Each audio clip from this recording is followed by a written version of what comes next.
अस्सलाम वालेकुम। बहनों और भाइयों, एक सवाल आया है कि क्या तरावीह में कुरान को देखकर पढ़ना जायज़ है। 2-3 दिन पहले दरअसल हमने एक ऑडियो भेजी थी जिसका उन्वान था हलीम नहीं खाएंगे तो मर नहीं जाएंगे। उसमें हमने लॉकडाउन में तरावीह का एहतमाम करने के लिए किसी हाफिज़ को घर पर बुलाने की तजवीज़ दी थी। इस पर कुछ एतराज़ात आए। किसी ने कहा कि इससे बेपर्दगी होती है, किसी ने कहा कि उनके इलाके में हुफ़ाज़ नहीं मिलते, और कुछ लोगों ने पूछा है कि क्या घर का ही कोई आदमी कुरान को देखकर तरावीह पढ़ा सकता है। हमने इस सिलसिले में मुख्तलिफ उलमा से रुजू किया और इसका मुख्तसर जवाब ये है कि नमाज में कुरान को देखकर तरावीह पढ़ना भी और पढ़ाना भी दोनों जायज़ हैं। इसकी दलील मौलाना मोहम्मद रज़ीउल इस्लाम नदवी साहब ने बुखारी, सुननुल कुबरा लिल बैहक़ी और इमाम नववी से लाई है, जो हमारे फेसबुक पर मौजूद है।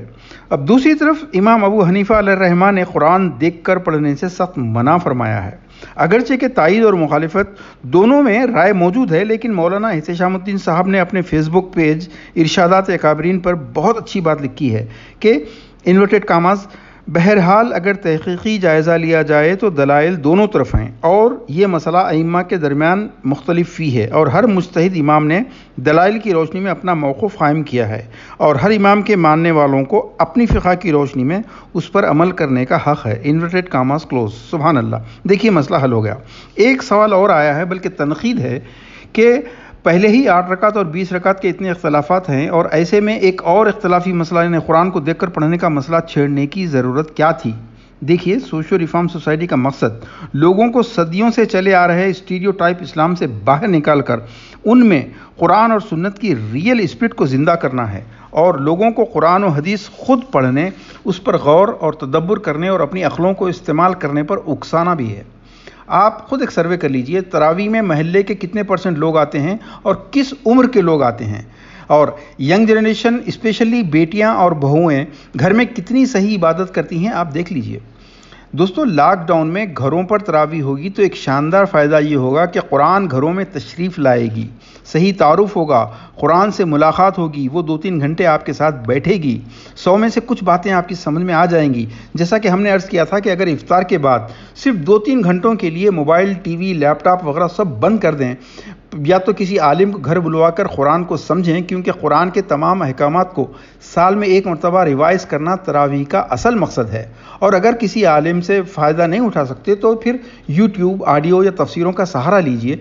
फिर अगर हाफिज़ का इंतज़ाम नहीं हो सकता है तो ख़ुद अपने पूरे ख़ानदान के साथ जमात करें, इमाम बने आप और कुरान को देख कर पढ़ें। तरावी पढ़ना भी सुन्नत है और कम से कम एक कुरान ख़त्म करना भी सुन्नत है। खाली भूखे प्यासे रहना रोज़ा नहीं है। तरावी का एहतमाम भी रोज़े का बहुत अहम हिस्सा है।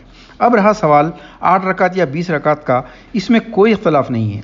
जैसे कि मौलाना एहतेशामुद्दीन साहब की बात हमने कही, उसके मुताबिक जब दोनों तरफ दलाइल मौजूद हैं तो हमारे लिए ये रहमत ही रहमत है। जिन उलमा ने इज्तिहाद किया, हम उनके कदमों की धूल भी नहीं हो सकते। अब उनके मौक़ूफ़ को गलत या कमज़ोर साबित करने की बहस करना हिमाकत है। इसके बजाय हम पूरी लिल्लाहियत के साथ किसी एक पर भी अमल करें। अल्लाह ताला आपकी सिंसियरिटी या नीयत को देखने वाला है, उसको नंबर ऑफ़ रकात से कोई ताल्लुक़ नहीं है। इस पर बहस करने की कोई ज़रूरत नहीं है।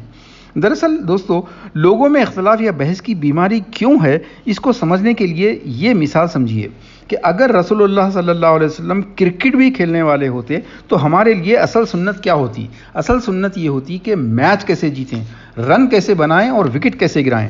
हम लोग असल सुन्नत को बिल्कुल भूल गए और इस बहस में पड़ गए कि रसूलुल्लाह सल्लल्लाहु अलैहि वसल्लम पैड कैसे बांधते थे, बॉल कैसे पकड़ते थे, स्लिप्स में खड़ा रहना अफजल है या मिड विकेट पर। कोई साहब रसूलुल्लाह सल्लल्लाहु अलैहि वसल्लम हेलमेट कैसे पहनते थे, वो पहनकर घूम रहे हैं, कोई साहब बैट लेकर घूम रहे हैं। दोस्तों, इन्हीं चीज़ों का नाम दे दिया गया फ़िक़्ह और इसी की बुनियाद पर मसलक, मदरसे और फ़िरक़े क़ायम कर दिए गए और हज़ारों किताबें लिख दी गईं। जहाँ तक मैच जीतने और रन बनाने का सवाल है, वो अल्लाह पर छोड़ दिया गया और जहनों में ये बिठा दिया गया है कि अगर बैट सही पकड़ोगे और हेलमेट सही पहनोगे तो अल्लाह मैच खुद ब खुद जिता देगा। दुश्मनों की विकेटें गिराने अल्लाह खुद ब खुद फरिश्तों को भेज देगा। दोस्तों, सोशल रिफॉर्म का मकसद यही है कि कौम को इस बैट एंड बॉल की बहस से बाहर निकाल कर रन बनाने, मैच जीतने और दुश्मन को इनिंग डिफीट देने की रियल स्पिरिट कैसे पैदा की जाए, जो कि हमारे मजहबी इख्तलाफात की वजह से मुकम्मल दफन हो चुकी है। वाखिर दावाना अनिल हम्दुलिल्लाहि रब्बिल आलमीन।